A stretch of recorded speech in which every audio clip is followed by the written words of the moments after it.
Um, a word in season is like apples of gold and settings of silver. Like a word in season is just, it's so timely. And I don't know how your life is going. I don't know the day in, day out, the week to week. I don't know, the things that are in front of you or the things that are going to be in front of you or the things you've just gone through. But I love that Psalm 23 says, He prepares a table before me in the presence of my enemies. And I've always thought if we can move through trial and difficulty knowing that He is God, knowing that we are safe and secure in His arms, if we can make our way through these times and understand that even a step further than just trying to survive, God is actually calling us to thrive in these times. So much so that even when enemies surround you, even when trial and difficulty surrounds you, that there's a table before you. It's not time to fret, it's time to feast. Right? When you see enemies around you, it's not time to be in fear, it's time to feast. And so David understood this lesson so much so that he wrote the 23rd Psalm, inspired by the Lord. But he knew it so much so that when he got to Goliath, he said, because I killed the lion and the bear, I'm going to kill you too.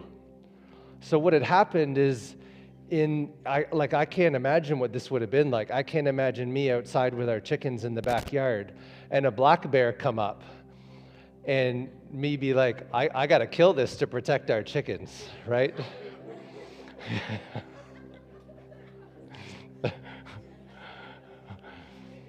Thank you. That's why I work out. Actually, there was a black bear in our backyard last year. He walked into the corn. Anyways, it's another story. Maybe God's given me the opportunity. I ran into the house instead of running at the bear. Oh, man. I'm sorry, Lord. Give me another chance. Maybe not with a bear, but... So I hope this joy helps you remember the point I'm trying to make. But can you imagine David tending these sheep all by himself? Him and the sheep, and a lion comes up, and he knows, maybe I can run, but I care so much for the sheep, and I care so much for my Father, whose sheep they are, that I'm going to take on this lion. But in that incredible, intense difficulty and trial, the possibility of losing his life, he feasts on food. Nutrition came from that challenge. So much so that he was able to say when the next challenge came, the bigger challenge of Goliath, he said, well, I got the nutrition that I needed, killing the lion and the bear. And now I'm well fed so that what's coming out of my mouth is the nutrition that I've eaten that the Lord taught me in that season. And now, hey, Goliath, I already know your destiny. In a few minutes, you're going to be the same as the lion and the bear.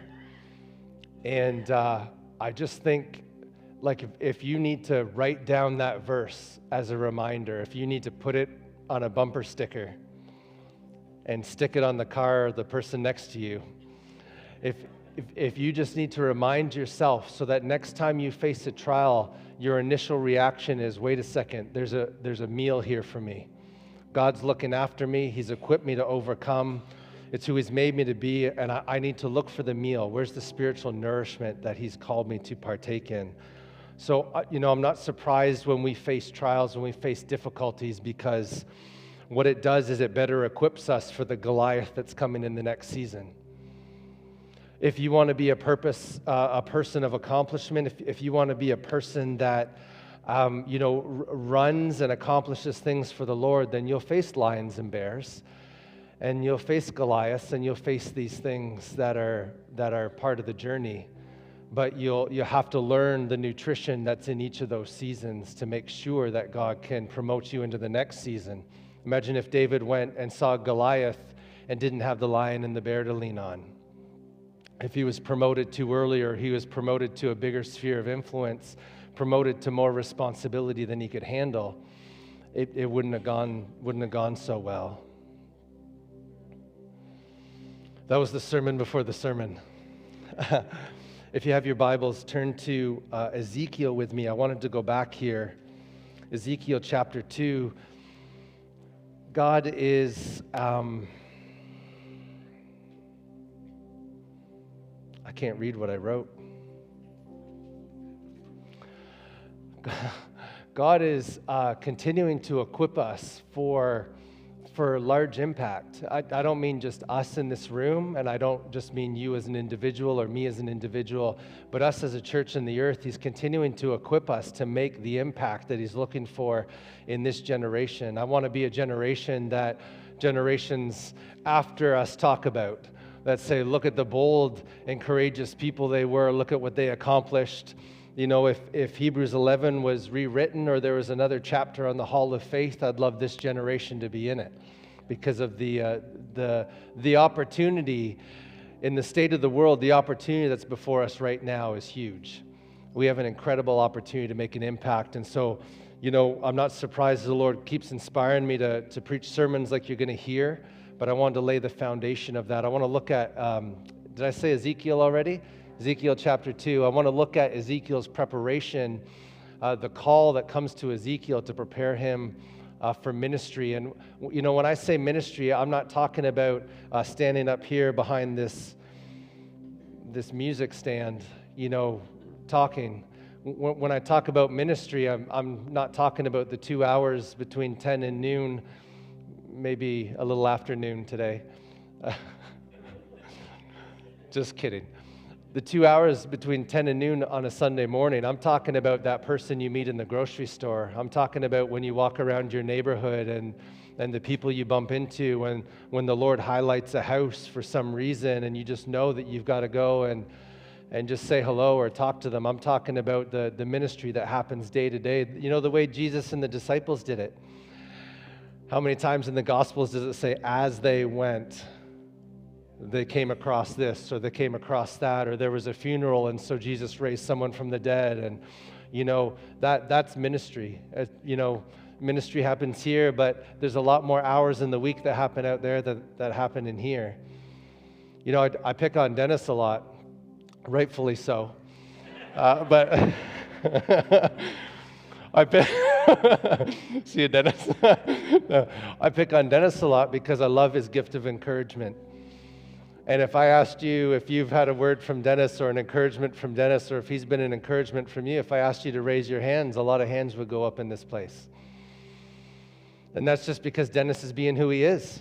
That's just because he hears the voice of the Lord over people's lives, and he says, I got to act on that because it's what I've been called to do. That's ministry, right? It's these things. So you got to start to picture yourself. Well, you know, what ministry am I in? What ministry have I been called to? How does that express itself, you know? Because when I say the word ministry, we often continue with the picture of, well, that's just Adam in the pulpit or Rachel behind the keyboard, and it doesn't apply to anybody else. And yet it actually says that the fivefold is to equip the saints to do the work of the ministry. You're all ministers. You're all ministers, ambassadors of Christ. I think that went over well. Okay, Ezekiel 2. Let's bust it through here because I really want to get to the last point. Ezekiel's call, all through chapter 1. How many have read chapter 1 of Ezekiel? It's this wild encounter. It's a long chapter. I love all the description, all the activity, all the creativity of Ezekiel's encounter there. God often calls us into an encounter, and in the presence of an encounter then gives us a call. And here's what Ezekiel's call looks like. Ezekiel says, he said to me, Son of man, stand up on your feet, and I will speak to you. And he spoke. The Spirit came into me and raised me to my feet, and I heard him speaking to me. He said, Son of man, I am sending you to the Israelites, to a rebellious nation that has rebelled against me. They and their fathers have been in revolt against me to this very day. The people to whom I am sending you are obstinate and stubborn. Say to them, this is what the sovereign Lord says. And whether they listen or fail to listen, for they are a rebellious house, they will know that a prophet has been among them. And you, Son of Man, do not be afraid of them or their words. Do not be afraid, though briars and thorns are all around you, and you live among scorpions. Do not be afraid of what they say, or terrified by them, though they are a rebellious house. You must speak my words to them, whether they listen or fail to listen, for they are rebellious. But you, Son of Man, listen to what I say to you. Do not rebel like that rebellious house. Open your mouth and eat what I give you. Then I looked. This is Ezekiel saying, then I looked, and I saw a hand stretched out to me. In it was a scroll, which he unrolled before me.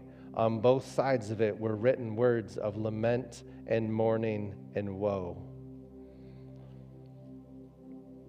If we continue down into what we talked about last week, the first 4 verses of chapter 3, just want you to see that this scroll, we'll start out here, this scroll had words of lament and mourning and woe on it. And yet when Ezekiel ate it, in verse 3, he said, it tasted as sweet as honey in my mouth. Even the challenging things that God has to say are sweet as honey because they're for our benefit, they're for our blessing, because they bring healing and they bring wholeness to our life. They bring repentance, they bring change. Even the hard things that God says, the hard things that He has to say to us as He disciplines us, they're for our health and they're for our benefit, and they can be sweet as honey. First thing I want you to notice, the first 2 verses, I love this. He said to me, Son of man, stand up on your feet and I will speak to you. As he spoke, the Spirit came into me and raised me to my feet. This is just a really cool picture of how God operates, and even a picture of the new covenant. It's like he spoke to Ezekiel and he said, stand up and I'm going to speak to you. But then his Spirit filled Ezekiel and stood him up. So Ezekiel didn't actually stand up himself. So God gives the command, but then he fulfills the command through us. So what makes the new covenant so powerful is the Spirit of God, is the fact that I will pour my Spirit out on all flesh, right? And you will become my witnesses. And so, God gives us commands, and we have to break out of the religious thinking that we're separate from the Lord and we are doing in our own strength what He's commanded. He gives us a picture here. I'm going to give you a command, and I'm going to baptize you and fill you with the power of my Spirit so that you can accomplish what I've called you to. It's such a cool verse or two there. The other thing I love is that even though the Spirit initiated it, is that God gave him something to respond to. It's the nature of our relationship with God that I believe the Spirit filled Ezekiel because Ezekiel was willing. God raised him up. God will respond to our response. He gives us an invitation. We must respond. We must respond to the invitation, or I don't believe we'll move forward. There's got to be a response to the invitation. He's drawing us, like we've already prayed and ministered about. He's drawing us, but if we have resistance, it's going to stop that progress. It's going to stop the depths of that relationship. There's always a response. There's an invitation, and then there's the opportunity for you to receive the call, for you to receive what it is, not just the call, but to receive whatever it is that the Lord's saying in the moment. Amen? Okay, I want you to find things in this message that you can grab a hold of, things that you see in your own journey that maybe you want to apply, or ways that you want to respond to the Lord. So verse 4 says this. I'm just going to start looking off my notes. They're easier to read. Verse 4 says this: the people to whom I'm sending you are obstinate and stubborn. You know, we often, when we think about being in ministry or doing ministry, if you're in the grocery store and you feel God saying, hey, speak to the cashier and say something, you know, we often picture what it would be like for us to minister. You know, what would it like? What would it be like for me to pray for healing for somebody? What would it be like for me to give a prophetic word to somebody out in public? What if something happens, right? We have these pictures of us in ministry, but we don't often have a picture of the people that we're going to minister to. And God is so kind to say to Ezekiel, hey, just by the way, you know, I'm going to give you a message. You're going to go, you're going to declare it. Ezekiel could have been thinking, I'm going to have a stage, a pulpit. There's going to be crowds. People are going to receive the message. There's going to be revival. And then the Lord says, hey, and by the way, the people I'm sending you to, they're obstinate and they're stubborn. If you feel the call of the Lord on your life, you know, you might be like, God, please send me to the people that are ripe for revival, the people that are so hungry to learn and grow. Send me to those, you know, but that's not the reality. And it's not the reality because it's not the well that need a doctor. The words of Jesus himself. It's the sick that need the doctor. The whole reason we have spiritual gifts is to minister to people that need ministry. That shouldn't be a big revelation, right? There's people out there that are broken and hurt, and their brokenness may manifest when you try to minister to them. There may be persecution. There may be insult. There may be resistance. There may be stubbornness. There may be people that don't want to hear what you have to say, even though we are presenting the most beautiful and wonderful person anybody could ever meet. And we are bringing something called the good news with healing and blessing and love and joy.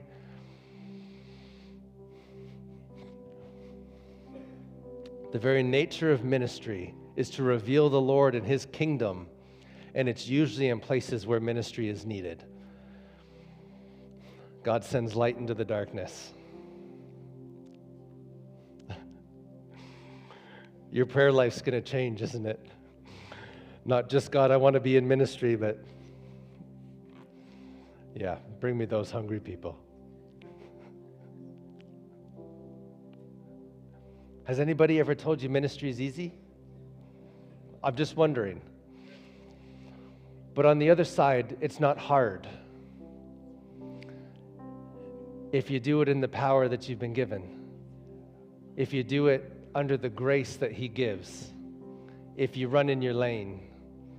It's when achievement or self-promotion or those things get in the way and you step outside of what God's called you to that trouble comes. Okay, let's keep going. Chapter 2, verse 5 says this, and whether they listen or fail to listen, this is so good. I love this point. For they are a rebellious house. They will know whether a prophet has been among them. Whether they listen or fail to listen, they will know that a prophet has been among them. There is always an impact in ministry, even if the audience doesn't receive the word. God equips us so that our very presence makes an impact. For the most part, we are very focused on the message. Paul says, my message didn't come with wise and persuasive words, but with a demonstration of the Spirit's power. So it goes on to say, so that your faith may not rest on man's wisdom, but on the power and the wisdom of God. So we often focus so much on the message and whether they'll receive it or not without realizing that who we are actually makes a greater impact than the message sometimes. That whether they receive it or not, they will leave knowing, well, there's something about that person, right? Like they said in Acts, I can tell that these men have been with Jesus. I can tell that they've been with God. There is a way to minister in which, your character matters, who you are matters. The world's probably seen enough people just trying to bring a message without a people that tangibly reveal in their own life, carrying the presence of God and revealing who God is and doing it with character and love and grace. God doesn't just prepare a message, he prepares a messenger. Sometimes this is where we get stuck because you hear the voice of the Lord. You know, you can find revelation everywhere. You can find it in books. You can find it in the Bible. You can get it yourself. You can get a message. You can be passionate about something, but God isn't only concerned about you having a message. He's concerned about you being a messenger. It's easy to grab a message. There's a lot of them in here. But the journey and the work that is necessary to become a messenger is, it's a little more difficult. It means heart surgery. It means character formation.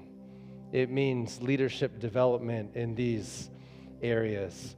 You may be equipped with a message, but are you equipped as a messenger? The journey isn't always about what you know, but it's about who you are.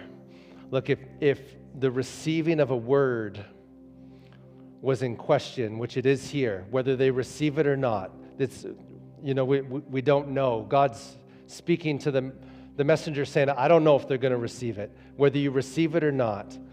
But the fact that he says that you would be identified as a believer, as a prophet, as a representative of God, if God himself is making this statement to Ezekiel, then maybe who we are is just as, if not more important. Both are important. Who you are is extremely important. What God's deposited in your life, what you're reflecting, what people see in your eyes, it matters. Verse 6 says, do not be afraid of them or their words. Last week we talked about, you are what you eat. We talked about spiritual nutrition and what you're feeding yourself on. And God says to Ezekiel, don't be afraid of them or their words. In essence, he's telling Ezekiel, you're probably going to face some words that are going to challenge you. They're going to test you. They're words that might be opposite to your identity. They're words that might try to harm you. They might try to hurt your heart. This obstinate and stubborn people may say things that are going to affect you. And so God's preparing Ezekiel's heart for this. We talked about ministries that may use fear as a way to get you to swallow their words, which end up in your belly, which end up in your behavior, right? We talked about trying to identify the spiritual nutrition you're eating and making sure that you're eating proper things. So he says, don't be afraid of their words, because words have the ability to go to a person's inmost being. We talked about that last week.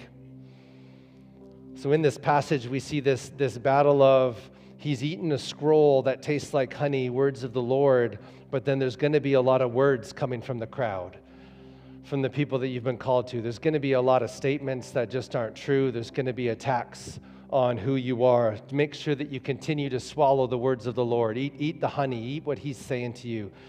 Feed yourself properly. Spiritual nutrition. Feed yourself properly. But just know there's going to be some unnutritious things that are going to be said towards you and spit out towards you. So in verse 6, do not be afraid, though briars and thorns are all around you. And we have this picture, which we've talked about lately, about the parable of the sower. In Matthew 13, it's interesting. He talks about briars and thorns being all around him. So he's basically saying the Israelites are in a thorny place. They're not going to receive the seed, that's the word, because their hearts are stubborn, they're obstinate. You're going to a place that is actually the parable of the sower in manifestation, not receiving the word because of their hardened hearts. Verse 8 says, listen to what I say to you. Do not rebel like that rebellious house. Listen to what I say to you. Do not rebel like that rebellious house. If you listen to what God says to you, if you feed yourself on that, You will not be impacted by the stuff that the culture is feeding you. He's about to throw one person into speaking to like a whole nation, a whole group of people. The crowd's going to have a loud voice. It's going to say a lot. And it may, if you eat what they're saying, it may sway you to become a rebel like them. This culture is saying a lot of stuff. Are you feasting on the things the culture is saying, on the things the crowd's saying? Are you feasting on that and allowing that to dictate who you are? Because you are what you eat, and slowly we might start to become like or start to look like the culture because that's what we're feasting on. God in his generosity is showing Ezekiel what he's about to get into. He's preparing him and equipping him just like we need to be prepared and equipped to live in the day that we do, to make sure that we stay close to the voice of the Lord, that we're feasting on the honey, we're feasting on the truth of our identity of who we are, and that we're not listening to the obstinate, stubborn voice of the crowd that is the culture speaking opposite to what Ezekiel has come to do. Ezekiel came to bring transformation, not to be influenced by the culture and then to fall in as one of them. Does that make sense? Is everybody doing okay?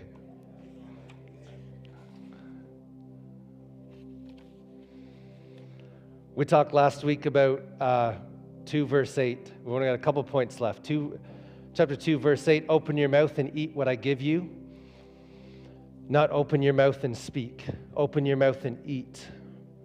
In these seasons of preparation, God will often call you into a place of opening your mouth to feast before you can ever open your mouth to speak. I've told you this so many times before, I'm sure.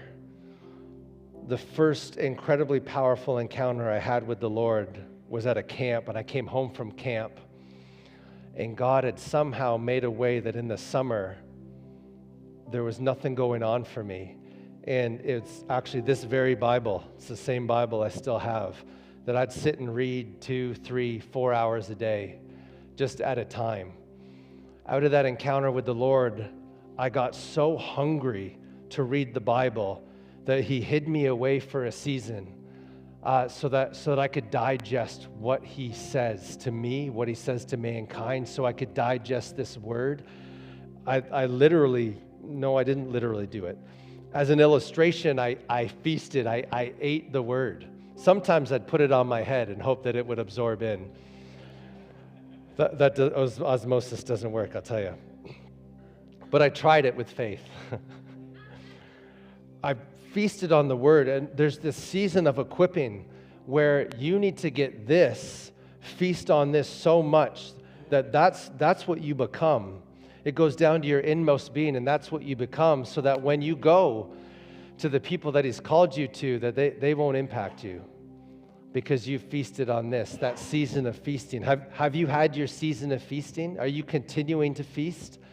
Are there moments set aside to continue to feast? Open your mouth and not speak, but open your mouth and eat what the Lord is giving you. Chapter 3, verse 1, he says, Son of man, eat what is before you. And last week, we talked about eating the meal that he's prepared for you. You are significant. You are valuable. You are unique. Are you okay with your uniqueness? Yeah, are you a people that love yourselves in the right sense of the word? Are you happy with who God created you to be? Do you argue with God about who you are? He loves you. He formed you. He knits you together, stitch by stitch. He loves you. You can love yourself because he loves you. It's going to be hard to love your neighbor if you don't love yourself. But you got to eat what's before you. You got to eat what he's given you. Sometimes we look at other people and say, well, I like that person. I want to have that ministry, or I want to do what that person does. You know, I've got these gifts and they don't look flashy. I don't I don't know if I can accomplish much, so I'm going to try to be like that person. And you start to feast on somebody else's meal, but, you're the only person that can be you. So you might as well be you. Feast on what God's bringing you. If it's words of lament and woe, they're still going to taste sweet because it's your meal. It's what He's provided for you. It's okay to be yourself. Here we go. This is the portion I want to close with, and we didn't read it. Look at chapter 3, verse 12. Chapter 3, verse 12. God has said all this. He's empowered Ezekiel with all of this information. He's called him to these places and fed him a scroll and given him a message and started to prepare him as a messenger. And this is the last thing he does before he releases Ezekiel. Verse 12 says this, "Then the Spirit lifted me up." Amen. Then the Spirit lifted me up every morning. Then the Spirit lifted me up, and I heard behind me a loud rumbling sound. May the glory of the Lord be praised in His dwelling place. The sound of the wings of the living creatures brushing against each other, and the sound of the wheels beside them. A loud rumbling sound. God takes him into an encounter, or keeps him in the encounter that started in verse 1. Verse 14 says, "The Spirit then lifted me up and took me away, and I went in bitterness and in anger of my spirit with the strong hand of the Lord upon me. I came to the exiles who lived at Tel Abib, near the Kabar River, and there where they were living, I sat among them for 7 days overwhelmed."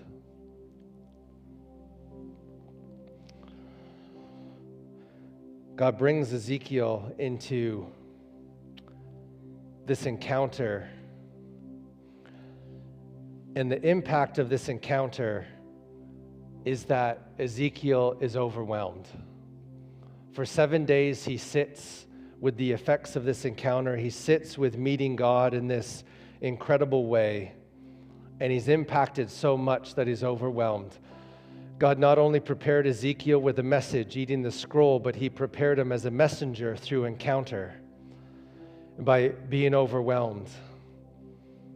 The truth is that when we're overwhelmed with God, we won't be overwhelmed by the trial. When we're overwhelmed by God, we won't be overwhelmed by the circumstance. When we're overwhelmed with God, we won't be overwhelmed by the insult or the persecution. So what God had to do was He had to bring Ezekiel into an encounter that would care for his heart, because He knew He was sending them to an obstinate and a stubborn people. He had to bring Ezekiel into a place where he was so overwhelmed with the Lord that nothing else in his life could overwhelm him. How's that for a place to live? That all you see is the Lord. You don't see the trouble in the earth. You don't see this. This doesn't shake you. This doesn't rattle you. The fear of man doesn't get you. Love casts out all fear. And so God brings Ezekiel into this place where he sits for 7 days amongst the people, just overwhelmed by the Lord, overwhelmed by His presence. God had to do something in Ezekiel's life. He had to bring him to a place where before he could release him to the people, he knew that he had Ezekiel's heart. And if he knew he had his heart, then he knew he could safely send him without those people in that situation overwhelming Ezekiel, because Ezekiel was overwhelmed by God and His presence. I believe God used this time as preparation for what Ezekiel was about to face. He told him in the message, this is what you're going to face. But again, it's not just intellectual Christianity. It's not just hearing the words that go in your ears and entertain your mind. It's having the encounter that transforms you on the inside, that actually prepares you. I know I'm going to face this, and you know what? If you equip your mind, it's not going to be good enough. Your heart needs to be equipped to be able to move into the place that God is calling you to, the place that He has called you to minister. God overwhelms Ezekiel to guard and to prepare his heart for the audience he is going to minister to. A message will equip your mind to minister, but an encounter will equip your hearts. I'll say this, an encounter with the Lord is necessary preparation for ministry. God must have our heart for us to move effectively in where he's called us to. In fact, God didn't release Ezekiel until after the encounter. He didn't release Ezekiel until after the encounter.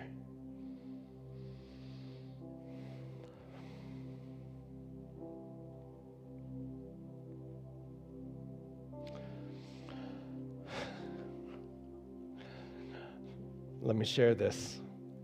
The place he put him was called Tel Aviv.